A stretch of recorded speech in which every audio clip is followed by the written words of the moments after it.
The studies have shown men with the higher vitamin D levels in their system overall have higher levels of testosterone as well. That's what happens when you lack vitamin D. The calcium doesn't release into your muscles and you get the midset cramp. Hi, my name is Rashpal, and today's topic is something that you've been hearing about it for a very long time. That when you go to the doctor's office, he talks about it. People those who moved away from the equator line, mostly people from like Southeast Asia, move away to South or North Pole, they have more deficiency of it. You probably guessed it right. I'm talking about vitamin D. You can get it from sun. You just expose yourself to the sun for a few minutes in a day, and you will get your enough vitamin D.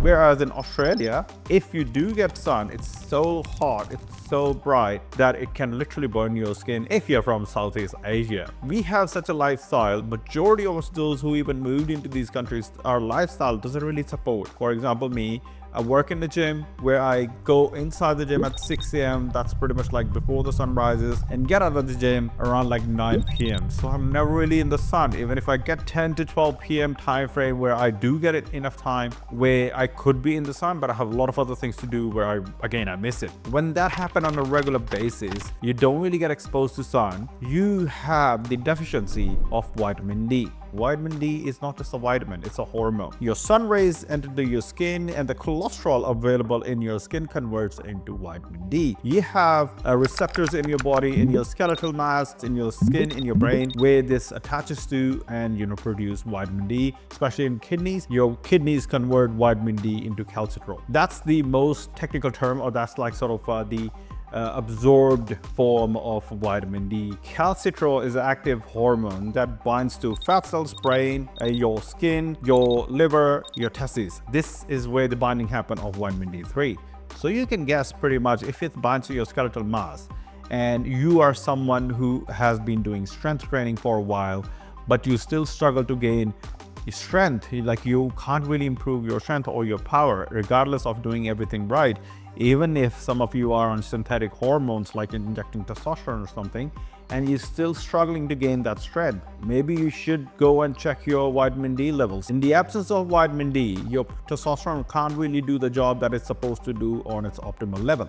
These symptoms of not having enough vitamin D are very similar to symptoms of having too much of cortisol in your system. How do you figure it out? Well, the rule of the thumb is go speak to your doctor, get blood work done, and whatever the reports say, if you do need to supplement it, you start taking it, bring it to the normal levels. It's very hard to actually find out without the blood test. That is something I have started feeling in a very recent time. In my last 2 blood tests, I saw that I have low vitamin D, not deficiency, but very low vitamin D on a normal range. For last year plus, my lifestyle has been indoor for a large number of hours from 6 a.m. to 9 p.m. as I mentioned, so which literally pushed me to the point where I was not exposed to the sun for very long hours or even a few minutes during the day. And I did start feeling that hip pain and spine pain on a regular basis despite fixing my spine from the chiropractor, not training the way I was training. Like I stopped doing deadlifts, I stopped doing squats. Still, I was like, why do I have that pain? And when I got the blood test done, came out, I'm actually deficient in vitamin D. So this is something which is an underlying problem that you may not be noticing at the moment, but you will probably notice now when I'm talking about it, or if you're watching this video. The other thing that it actually hinders on a big time, vitamin D activates your type 2 muscles in your body, which allows you to be more explosive, generate more power, generate more short burst strength. For example, if you're doing deadlift, squat, hang snatch, chin-ups, explosive sprints, you require type 2 muscle fibers into that. And if you're lacking vitamin D, that will not really work at the optimal level that it's supposed to do. Vitamin D actually sends the signals to those muscle fibers to fire up, to be active, to do the job.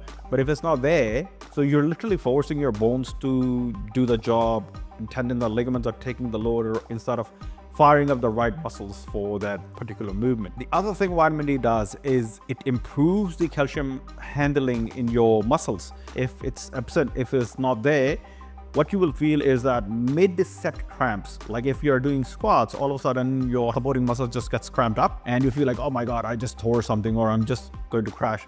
That's what happens when you lack vitamin D. The calcium doesn't release into your muscles and you get the mid-set cramp. Or you might have noticed when you're sleeping at night, all of a sudden you get the calf cramp.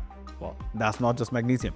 That's also coming from lack of vitamin D. Vitamin D, what else it does is also increases the IGF-1 in your system, and it improves the muscle protein synthesis. That's a very, very basic and a key point in if you are looking to gain muscles. Vitamin D also helps you reduce the inflammation in your body. When you have pain in your bones, you're feeling that pain in your spine, lower spine, you're feeling the pain in your hips, that's also coming from obviously having the weaker bones, plus also the inflammation throughout your whole body. The studies have shown men with the higher vitamin D levels in their system overall have higher levels of testosterone as well.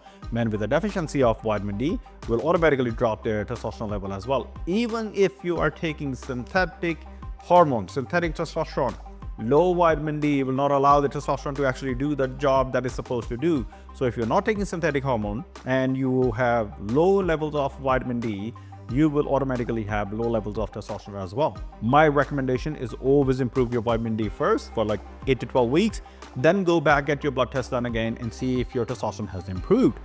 If it doesn't improve, then it's completely different ballgame. You have to talk to your endocrinologist and, hormones working again. There could be something else underlying. Vitamin D also helps you drop body fat. And it also allows your body to store less of the fat if you have enough vitamin D.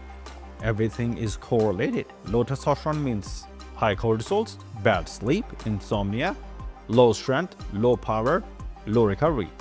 Lack of vitamin D means that your testosterone, even if it's appropriate, would not really do what it's supposed to do, and it again show the very similar downside in your system. But it's not just about the male body, it's also the same thing in the female body. If your vitamin D is low, they tend to have faster degenerative bones than the men do. So it's even more important for them to have proper vitamin D because it will regulate their hormones. It'll keep them away from PCOS, PCOD if they have proper vitamin D in their system. And if I have missed something, please comment below. Let me know if you want me to speak on some certain topic, if you want me to present some other my experience stuff that I have tested with my clients. I'm more than welcome for the suggestions. And if you like this video, please like, subscribe, and comment. Let me know what I can bring for you in the next video. Peace out.